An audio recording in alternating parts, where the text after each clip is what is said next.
Tired of staring at screens? Let audioread.com turn your reading list into a private podcast. With just 2 clicks, convert articles, PDFs, emails, or any text into audio you can stream in Apple Podcast, Spotify, or YouTube Podcast. Perfect for multitaskers, podcast lovers, and productivity pros. Use the web app, browser extension, iOS shortcut, or Android PWA to listen anywhere. No installation required. Highlight, upload, or forward content, and Audio Read does the rest. audioread.com, or find the link in the show notes.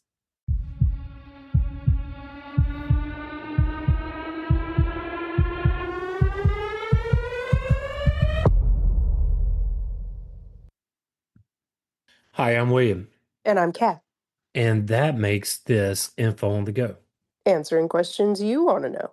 So, Kat, we're going to continue our journey with states in order in which they ratified the United States Constitution. And we have the seventh state. And on April 28th, 1788, Maryland became the seventh state to ratify the United States Constitution, marking a pivotal moment in the foundation of the new American Republic. So, Maryland's history is a tapestry woven with threads of resilience, innovation, and complexity. From its founding in the early 17th century to its role in shaping modern America, Maryland has stood at the crossroads of some of the nation's most defining moments. So let's explore the rich and multifaceted story of Maryland, tracing its evolution from a colonial refuge for religious minorities to a dynamic state known for its cultural diversity and economic vitality. So, I know we've talked about it in almost every state we've done.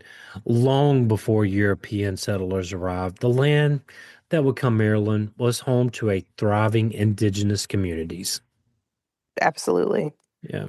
Chief among them were the Piscataway, part of the larger Algonquian-speaking peoples who lived along the western shore of the Chesapeake Bay. These tribes had complex societies with established trade networks, agricultural practices, and spiritual traditions deeply tied to the land. They hunted, fished, and farmed, cultivating crops like corn, beans, and squash. Their presence shaped the region's ecology and culture long before any European map bore the name Maryland. European exploration of the Chesapeake Bay began in earnest in the early 1600s. One of the most notable figures was Captain John Smith, an English adventurer and leader of the Jamestown colony in Virginia. I think we should do one on Jamestown, Virginia, Absolutely. because Um, that is fascinating. right, and it is the same John Smith from Pocahontas, right? Yeah. Yep. In 1608, Smith led expeditions into the Chesapeake, charting its rivers and documenting encounters with native tribes. His detailed maps and journals provided some of the earliest European records of the region and laid the groundwork for future colonization. Smith's accounts described the bay's abundant resources and the strategic value of its waterways, qualities that would later attract settlers to Maryland. The formal founding of Maryland came in 1632 when King Charles I of England granted a charter to Cecil Covart, also known as Lord Baltimore. Ah, I'm seeing here. Yeah. Hey, what is the capital of Maryland? I think that's Baltimore. It is Baltimore. Before, I don't know if we mentioned it in here or anywhere, but Baltimore is the capital of Maryland. I know there was one we done after going back and listening. I was like, man, we really left the capital out of that one. I think that was Delaware. Oh, it was Delaware, wasn't hmm it? So the Calvert family envisioned Maryland as a place of refuge for English Catholics who faced persecution under Protestant rule in England. Unlike other colonies that were primarily commercial ventures of Puritan strongholds, Maryland was designed to be a sanctuary of religious tolerance, at least in theory. at least in theory. The charter gave Lord Baltimore sweeping powers to govern the land, including the ability to appoint officials, create laws, and distribute land. Hmm. Land that wasn't his. All right. In 1634, the first group of settlers, about 140 people, arrived aboard two ships, the Ark and the Dove. Factoid. Sure. Um, they landed at St. Mary's City, located near the mouth of the Potomac River, which became Maryland's first capital. So St. Mary's City was the first capital of Maryland. That's another factoid. Factoid. Baltimore wasn't always the capital. So the settlers included both Catholics and Protestants, and their early interactions with local native tribes were notably peaceful. The Piscataway people, led by Chief Wanas, welcomed the newcomers and allowed them to settle on land that had been recently vacated due to tribal conflicts. How great of him! Right? Very nice. Very nice, Chief. I mean, so he had to vacate the lands due to tribal conflicts, and he's like, you know what? You guys can settle there. Go for it. So his initial cooperation helped the colony survive its early years and set the tone of cautious coexistence. All right, so let me backstep before anybody starts writing in and telling me all Oh, this. The chief Juanes really did help the colonists survive. If it hadn't been for him and his efforts and his tribe, they probably wouldn't have survived. St. Mary's City quickly grew into a modest but functioning colony settlement. well, that's a plus. They even had a Walmart. um, it featured homes, farms, and a rudimentary government, and it became a symbol of Maryland's founding ideals. Though tensions between religious groups would later erupt into conflict, the early years of Maryland were marked by a rare experiment in tolerance and diplomacy. The colony's founding in the 1600s laid the foundation for its future identity, a place shaped by diversity, negotiation, and the pursuit of freedom. One of the most defining features of early Maryland was its bold experiment in religious freedom. Religious freedom, eh? So I know we're going to go back. I know it's on the list, the Church of England and what really sparked this exploration into the New World. But religious freedom wasn't really religious freedom in most of these colonies. No. Yeah. Anyway, we'll continue on. We'll do that somewhere down the line. To be continued. In 1694, the Maryland Assembly passed the Maryland Toleration Act, also known as the Act Concerning Religion. This groundbreaking law was the first of its kind in the American colonies, mandating religious tolerance for all Christians, regardless of denomination. Ooh. Well, did you hear what I said? Mandating religious tolerance for all Christians. Ah, gotcha. At the time when religious persecution was common across Europe and even in other colonies like Massachusetts, Maryland's law was a radical step towards pluralism. It guaranteed that no Christian would be troubled, accosted, or for their faith as long as they believed in Jesus Christ. Oh, I see. I see now. You follow where I'm going with that? I'm following. Okay. While limited in scope, it excluded non-Christians. It laid an early foundation for the broader concept of religious liberty that would later be enshrined in the U.S. Constitution outside of the Native Americans. Yes. So, despite this legal protection, Maryland's religious landscape was anything but peaceful. The colony's founding as a haven for English Catholics quickly ran into resistance from some Protestant settlers who began arriving in greater numbers. Tensions between Catholics and Protestants simmered throughout the 17th century, occasionally boiling over into open conflict. First of all, you know, so you have Catholics and you have Protestants, and both are religious. Both are the religious, right? Hmm. And I'm not a scholar of the Bible, but I do believe it says, "Do unto others as you would have them do unto you." I do believe that is a quote. It also states in there too, peace and love. Yep, yep. And there's only one judge. Mm-hmm, I'm mm-hmm. just, And they all follow the same guy. yeah, and I'm just sitting here thinking, all right, so this is open conflict. Anyway, we'll continue on. I'll get off the high horse. Nay. One of the most notable episodes was the Protestant Revolution, 1689, when Protestant colonists, emboldened by the Glorious Revolution in England, overthrew the Catholic-led proprietary government in Maryland. The colony was placed under royal control, and Catholics were barred from holding public office or openly practicing their faith for decades. So they can't pray to the same guy. Yeah, basically. This is very interesting. These shifts in power reflected the fragile balance between tolerance and dominance, and they shaped Maryland's political and cultural identity for generations. Economically, Maryland was driven by tobacco. I knew that one. I did too. I knew it was driven by tobacco. The crop quickly became the backbone of the colony's economy, fueling trade with England and other colonies. Tobacco cultivation required vast amounts of labor. And in the early years, that labor came primarily from indentured servants. These were men and women who agreed to come and work for a set number of years in exchange for passage to the New World. That also includes, it definitely was not a racial thing, and a lot of it had to do with England taking over the rest of the UK, like Scotland and Ireland. And so a Yeah, lot of those people were Scottish and Irish prisoners. yeah, absolutely.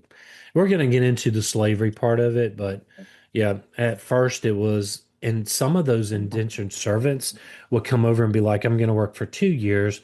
But some of the people that helped them come over would be like, no, you haven't paid off this debt yet, or basically enslaving them too. Right.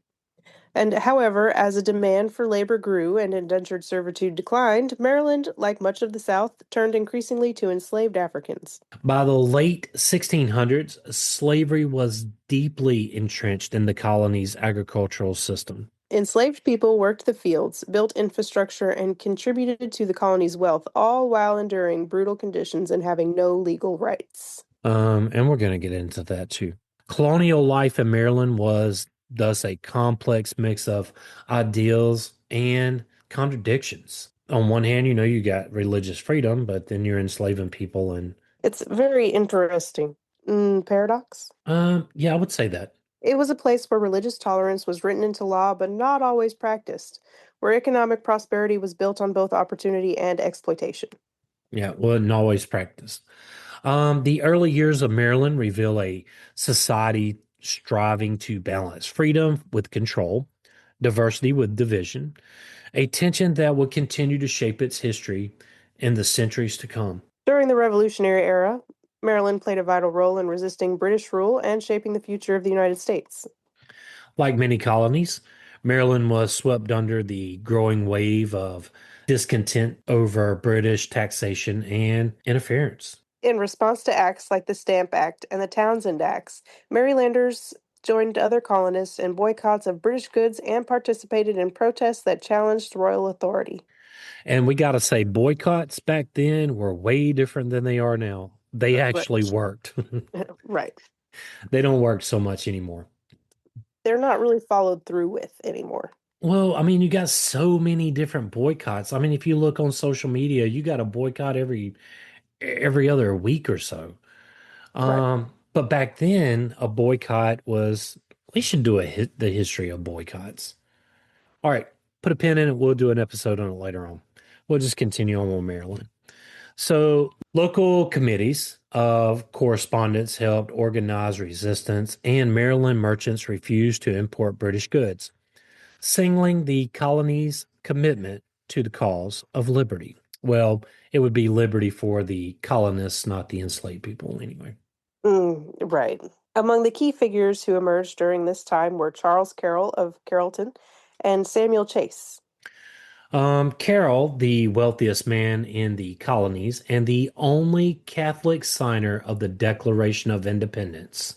Factoid. Yeah, that is a huge factoid, right?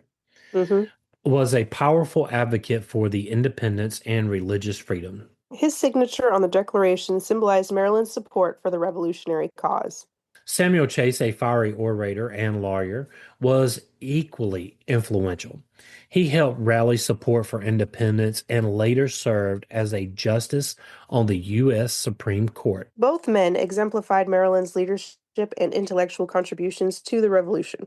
Maryland's strategic location along the Chesapeake Bay made it a crucial hub for troop movements and supply lines. The colony contributed thousands of soldiers to the Continental Army, including the famed Maryland Line, troops known for their discipline and bravery in battle. Maryland's ports and roads facilitated communication and logistics, helping sustain the revolutionary effort across the Mid-Atlantic. After the war, Maryland continued to shape the new nation.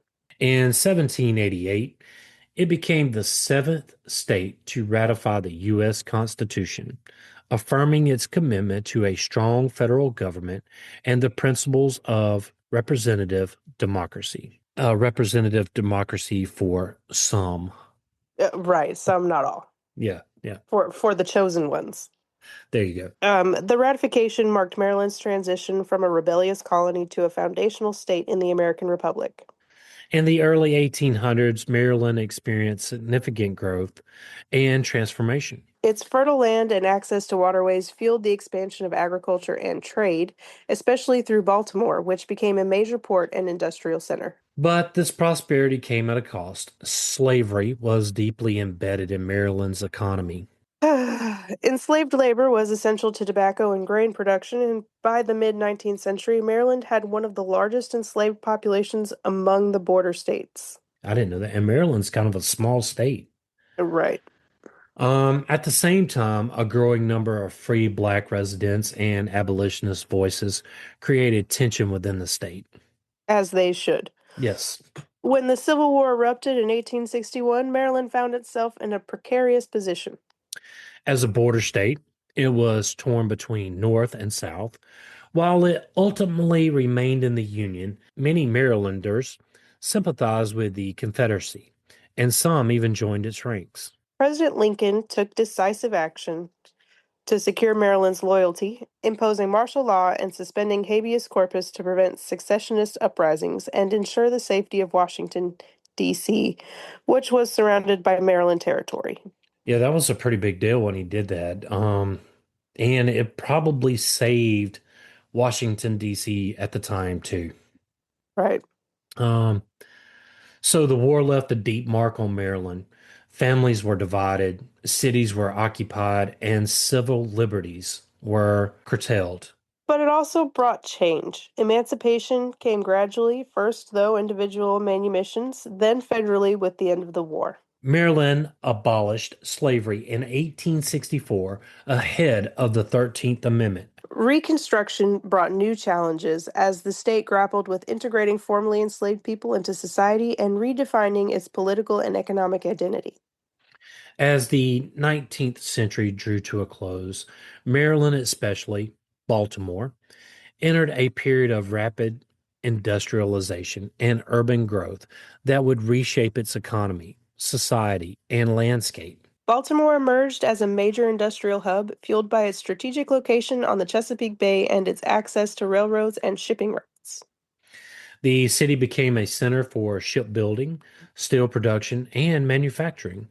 The Baltimore and Ohio Railroad, one of the oldest in the country, factoid, connected the city to the Midwest and beyond, making it a vital artery for commerce and transportation. This industrial boom attracted waves of immigrants seeking opportunity and a better life. Irish, German, Italian, and Jewish communities settled in Baltimore and other urban areas, bringing with them rich cultural traditions and forming tight-knit neighborhoods. These immigrants often worked in factories, shipyards, and railroads under grueling conditions. Yeah, no, those were not fun jobs. No, those were not favorable times at all for the workforce. No. Labor laws, put it on the Right. list. Right. I was going to say there's a reason they're there, and there's a reason, they're a good thing. Yeah. As labor demands grew, so did tensions between workers and employees. Maryland saw the rise of labor movements, with workers organizing strikes and unions to demand fair wages, safer working conditions, and shorter hours, as they should. Yes, as they should.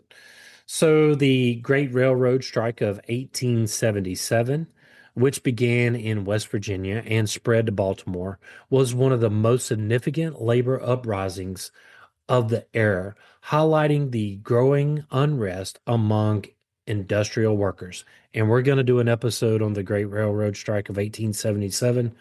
We just gave it a brief mention here. Alongside economic development, Maryland invested in education and infrastructure. Public schools expanded to meet the needs of a growing urban population.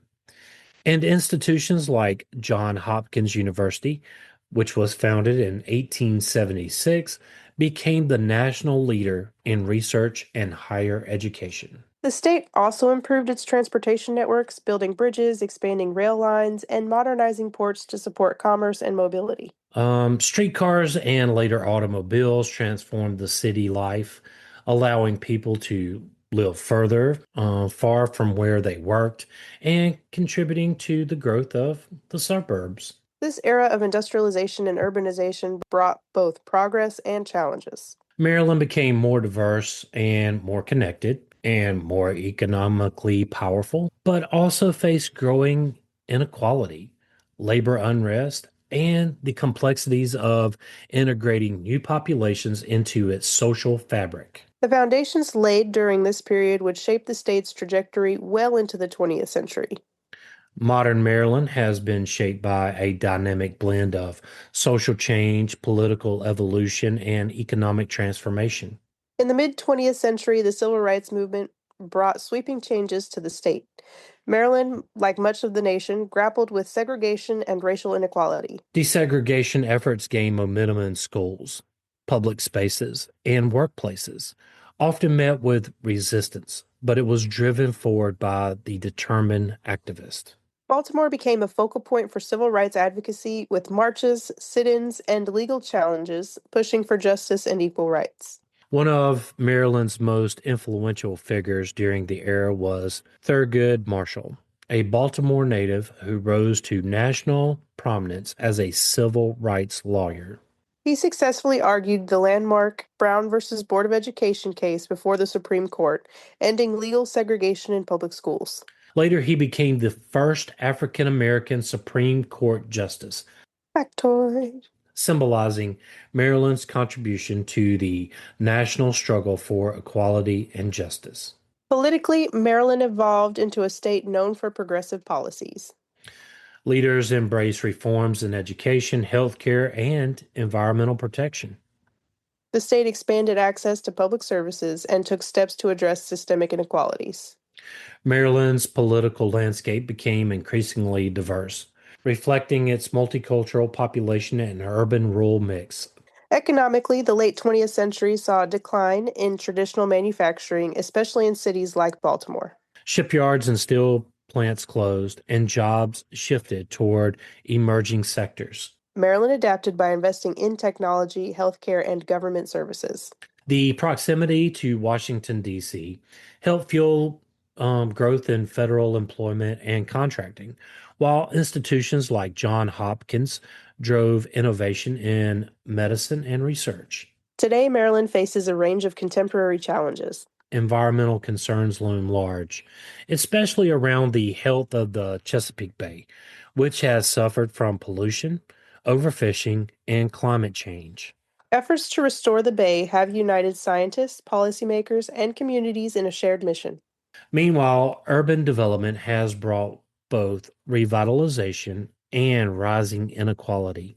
Cities like Baltimore continue to struggle with poverty, housing disparities, and access to education, even as they attract new investment and cultural energy. Modern Maryland is a state of contrast, rich in history, diverse in population, and consistently evolving. Its journey from colonial experiment to progressive powerhouse reflects the broader American story, marked by resilience, reinnovation, and the ongoing pursuit of justice and opportunity. Well, I thought this was pretty interesting, but that's pretty much all I've got on Maryland. Are you forgetting something? Like what? Interesting and little known facts about Maryland. Oh, yeah, let's do that. Okay. Let's see. The state leads in crab harvesting and dishes like steamed crabs, crab cakes, and Maryland crab soup, which is iconic. And I'm going to tell you, when I went to Maryland, I loved their crab cakes. They were awesome. I tried them everywhere we went. I'm gonna have to go and try these. Yeah, I mean, it's a thing that I do no matter where we go. If it's seafood related, the crab cakes is going to be something that I'm going to try. And my daughter's done got to where she does it too. And it doesn't matter. I haven't had a bad crab cake anywhere. The number one is in Maryland. That's my number Hmm, one. gotcha. Anyway, Maryland is renowned for its Chesapeake Bay blue crabs, which are a cornerstone of the state's culinary identity. okay. Maryland had the first U.S. post office. The first post office in America was established in Baltimore in 1774. Named after a queen. Maryland was named in honor of Queen Henrietta Maria, wife of King Charles I of England. I did not know that. Me either. World's first telegraph line. The first telegraph message was sent between Washington, D.C. and Baltimore in 1844. Telegraph. See, I'm thinking Morse code. Well, I mean, it would have been Morse code for the telegraph. Dot, dot, dot, dot, dot, dot, dot, Okay, dot. yep, that's what I was making sure. I was thinking right then. You know, Beep, beep, we beep, beep. should do one on Beep, beep, the beep, beep. Decoy capital of the world. Havre de Grace, Maryland, is famous for its hand-carved duck decoys and even has a dedicated museum. that I did not know. When you think duck decoys, you don't think Maryland. No, Hmm. I don't know. I don't think of duck decoys as being too famous in general. Birthplace of the Ouija board. The mysterious Ouija board was invented in Baltimore in 1890, and that is going to be a future show. Yes. First Catholic colony. It was originally founded as a haven for English Catholics facing persecution, Wow. who then came to face more persecution. But hey, Yeah, for real. You know, I didn't even think about it like that. Um, the state sport is jousting. I love that. Maryland is the only U.S. state where jousting is the official sport declared in 1962. I do love that, and I wish I had known that fact when I went there. Seeing some jousting tournaments. Yeah, that's what I'm saying. Like, if I'd have known that, I would have been like, hey, where's y'all's jousting tournaments at this week? Right. Known as America in miniature, Maryland earns the nickname because it contains nearly every type of terrain found in the U.S., from mountains to beaches. Factoid. Yeah, I didn't know that either. That makes For sense though, because the Appalachians run through Maryland. Yeah, I mean, and it's such a small state to have all of that. I Hmm. mean, the United States is vast. I mean, you think about all the different states. So, capital for a day. In 1814, the small town of Brookville served as the U.S. capital for one day when President James Madison took refuge there during the War of 1812. Well, dang. Yeah. The first umbrella factory in the U.S. was in Baltimore. The Beeler Umbrella Company, founded in 1828, was the first of its kind. Its motto, born in Baltimore, raised everywhere. That's a pretty good slogan, though. That is a pretty good slogan. Yeah. So, Maryland's state insect honors a British noble. The Baltimore checker spot butterfly is the official insect. Its black and gold colors match the heraldic colors of George Calvert, the first Lord Baltimore. The former state song called Lincoln a Tyrant. Oh, wow. Maryland, My Maryland, was the official song for over 80 years. It was retired in 2021. And I want you to think about this. Let me finish and then we'll get into it. Retired in 2021 due to controversial lyrics that referred to Union soldiers as Northern scum. Wow. 80 years, 2021. It's only 2025 at the time of this podcast. Like Yeah, I mean, only 4 years ago did they change their state song. That, better real late than never, I guess. yeah, I mean, why even bother at this time? Just change the lyrics. That's what they did with everything else. So, Yeah. Locals sometimes call it Merlin. a quirky nickname for Maryland is Merlin, a playful twist that locals use casually. It's not official, but it's definitely endearing. And I gotta say, when I was there, I did hear that. And I wasn't in on the joke, but I am now. And Kat, you know me, I'm gonna include some kind of agricultural thing in here, right? Right. So Maryland ranks ninth in broiler chickens. It raises somewhere around 269 broilers annually. Jeez. States like Georgia, Alabama, Arkansas, and North Carolina dominate this sector of agriculture. And I do believe Georgia was ranked number one when we did Georgia. So what did you think? I mean, there was a lot of factoids throughout this show. I like the positive factoids that we do have in this episode. But of course, like everywhere else that ratified in the Union initially, There was definitely some mm, hypocrisy going on. I would agree with that 100%. But sometimes, we have to talk about the mistakes to learn from and to grow and never repeat them. That's true. That's true. Well, there's a quote by somebody, and I'm not sure who, but maybe I'll look it up. Um, if you forget history, you're doomed to repeat it. Something Yeah, like that. yeah, absolutely. I mean, think about your life. The mistakes you made, they define you. Mm-hmm.